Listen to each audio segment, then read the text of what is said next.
হরে কৃষ্ণ সকলকে। তো দেখো আজকে ভগবানের জন্য রাতে কি বানাচ্ছি। তো প্রথমেই কিছুটা পনির নিয়ে আর তার সাথে কিছুটা ক্যাপসিকাম দিয়ে দই আর সমস্ত রকমের মশলা মাখিয়ে অনেকক্ষণ ম্যারিনেট করতে রেখে দিয়েছিলাম। তো এখন এটাকে একটা প্যানের মধ্যে দিয়ে একটুখানি নাড়াচাড়া করে দইটা সম্পূর্ণ শুকিয়ে যাওয়া পর্যন্ত এটাকে রান্না করে নেব।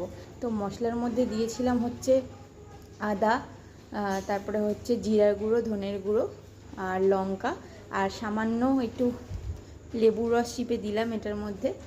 তো দেখো এখানে পুরো দইয়ের জলটা পুরোটাই শুকিয়ে গেছে। আর চেষ্টা করেছি হাঙ্কার ইউজ করার, যেটা আর কি দইয়ের জলটা বার করে নিয়ে সেই মোটা দইটা ব্যবহার করেছি এখানে। তো দেখো এখানে আমার ওটা হয়ে গেছে। আর এখানে ময়দাও মেখে রেখেছি।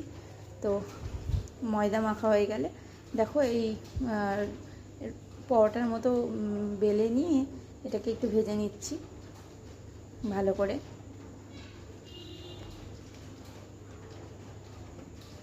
তো দু পিঠ ভালো করে সেঁকে নেব এটাকে।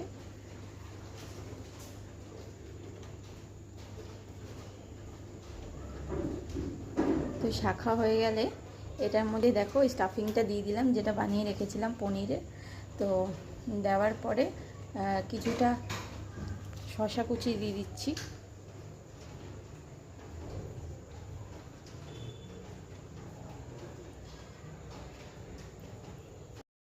একটু লেবুর রস চিপে দিলাম, দিয়ে একটু টমেটো কেচাপ ওপর দিয়ে দিলাম, দিয়ে এই রোলগুলো মুড়ে নেব।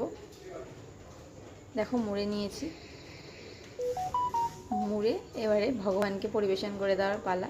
তো দেখো এখানে ভগবানকে পরিবেশন করে দিয়েছি। কেমন লাগলো অবশ্যই জানিও। জয় জগন্নাথ। সকলে ভালো থাকবেন।